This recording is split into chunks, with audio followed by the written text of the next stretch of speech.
How many people think garlic is just garlic? Depending on which publication you aspire to or read, there's anywhere between 200 and 600 different types of garlic.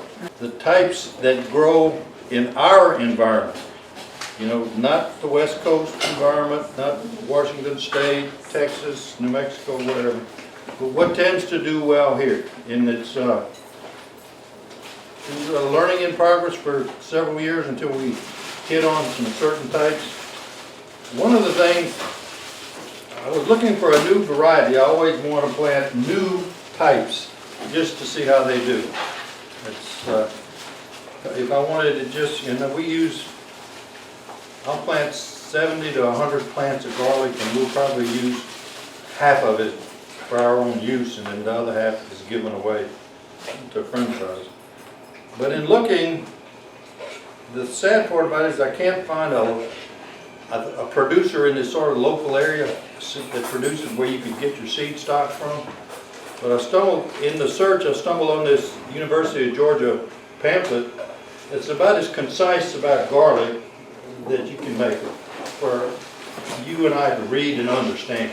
It's not that complicated. And in the back of this one, he has some seed stocks. And lo and behold, the first one he lists is the form I've been using for 17 years.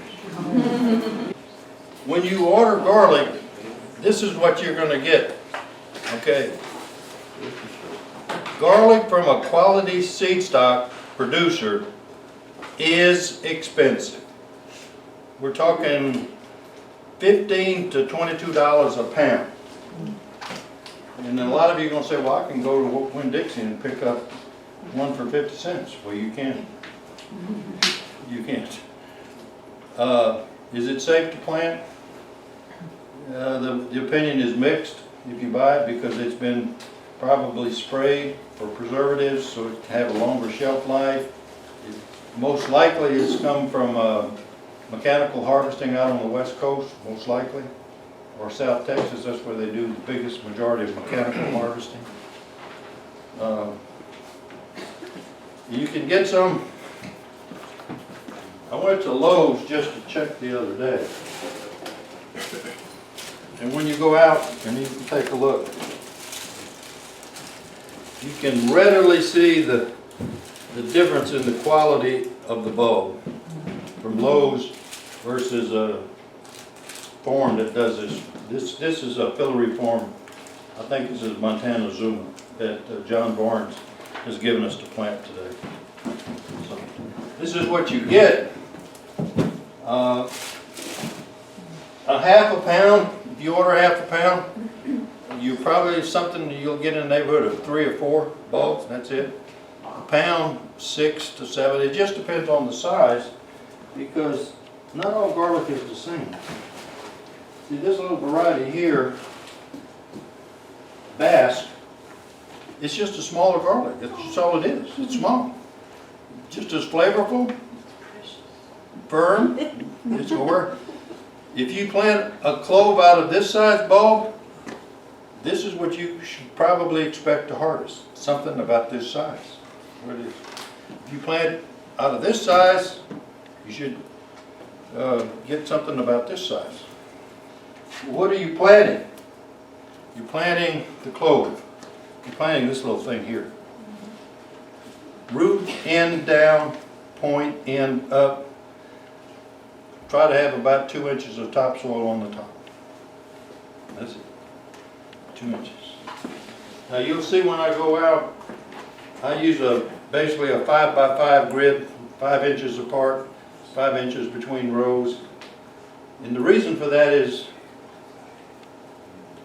you by and large have to do hand cultivating of this to prevent damaging the bulbs as they're growing.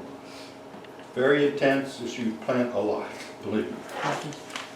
And I was surprised the book at the farm I use,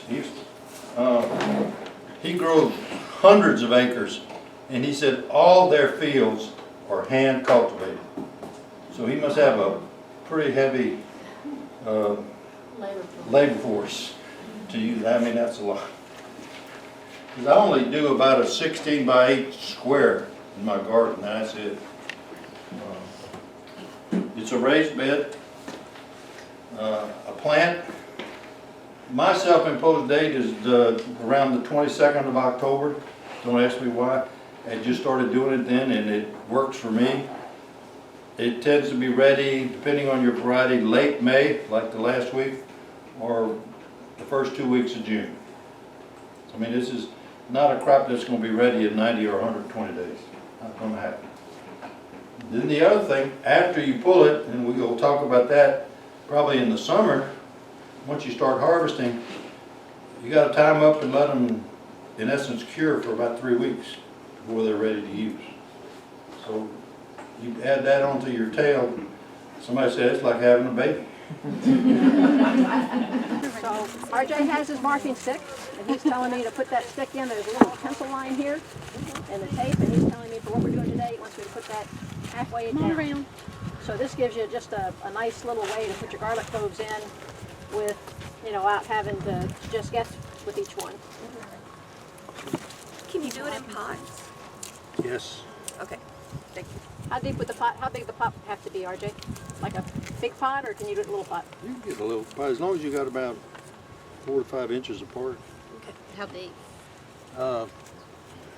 You want to try to have 2 inches of topsoil. Here's the brown rose. We got 4 of those, so just put them in this row here. But on this side. I would just put them right in the middle. That should be 5 inches apart. And then we'll do a chestnut red. We can do boss. Did you put that in right side up? No, turn them over. Did you put them in right side up? I guess not. Outside down.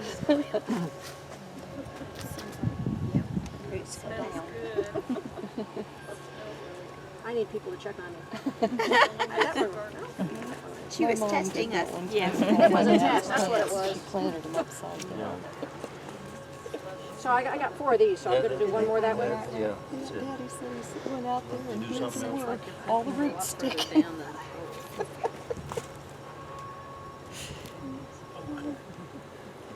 Put this one in the middle. Next one. Right there? Got it. How deep you plant them, RJ? 2 to 3 inches. You want to have about 2 inches on top. I mean, it's not. It doesn't have to be exact. Okay, pointy end up. You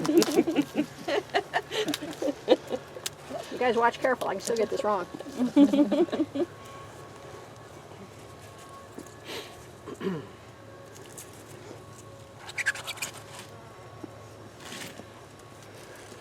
get on the other side now.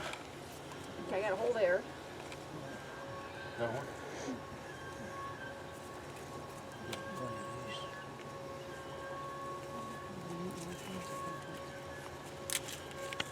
RJ, I was reading in that Clean side up. pamphlet that it was good to put something like leaves on top of the garlic. So if I get some leaves at home and have a bag, come in and Yeah, put a but I couple think inches they of leaves really on top. recommend after you start to see some green coming up. Okay. Ah, okay. What is the latest we can plant them? I have planted as late as early December. Okay, so we've got another month or so. Yeah. The first telltale sign that harvesting is ready will be when you get a 50% green leaf, in other words 50% dieback. That's one of the signals that it's ready. The other is once you start to see what's called escape coming up through the center, and it's a whimsical bubblet. It's very decorative. Once you start seeing those, you know you're within 3 weeks of harvesting.